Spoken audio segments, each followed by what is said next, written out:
Your Slinky wasn't for child's play. Naval engineer Richard James created it in 1943. He sought springs to stabilize sensitive ship equipment. One spring fell, walking, across the floor. This serendipitous event inspired the iconic toy.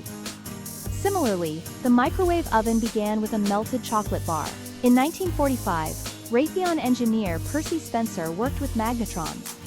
These devices generate microwaves for radar. His candy bar melted near an active magnetron. This World War II radar technology now heats your food. Even Post-it notes have surprising roots.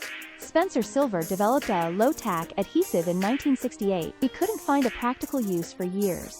Then, Art Fry used it for hymn bookmarks in 1974.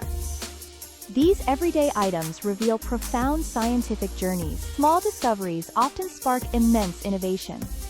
Look closer. What other wonders hide in plain sight?